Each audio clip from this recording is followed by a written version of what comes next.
हरे कृष्णा। पद्म पुराण में कहा गया है, गंगायां नर्मदायां यत् पुण्ये सारस्वते जले स्नात्वा पुण्यम अवाप्नोति जयन्त्यां समुपोषणे। अर्थात गंगा, नर्मदा तथा सरस्वती नदी के जल में स्नान करने से जिस फल की प्राप्ति होती है, उस फल की प्राप्ति जयंती यानी कृष्ण जन्माष्टमी व्रत करने वाले को भी होती है। और आपको जानकर आश्चर्य होगा कि भविष्योत्तर पुराण भी इस बात की पुष्टि करता है कि जिस घर में जन्माष्टमी व्रत का पालन किया जाता है, उस घर में किसी भी प्रकार का अभाव, विवाद, कलह और जीवन साथी का वियोग नहीं आता।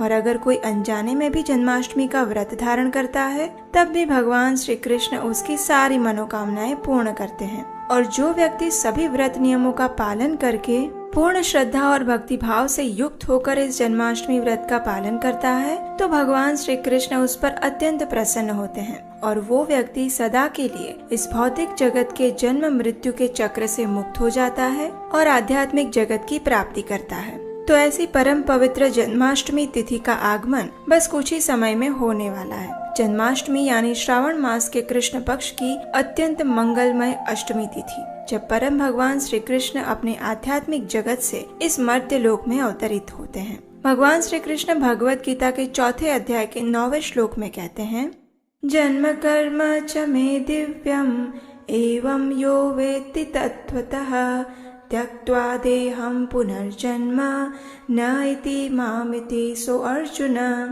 अर्थात जो व्यक्ति भगवान के दिव्य जन्म और लीलाओं को समझ लेता है, वह शरीर छोड़ने पर इस भौतिक संसार में वापस नहीं आता और आध्यात्मिक जगत की प्राप्ति करता है।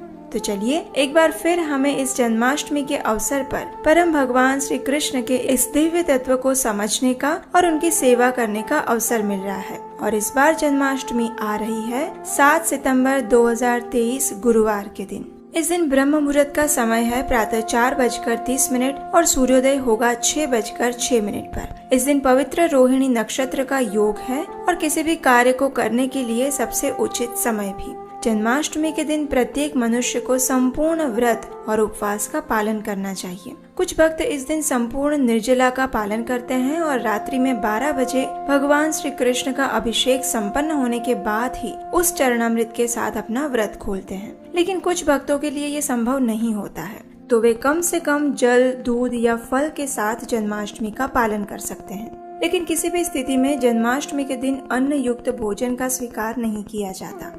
इस दिन अधिक से अधिक भगवान श्री कृष्ण के पवित्र नामों का जप, कथा और कीर्तन करना चाहिए।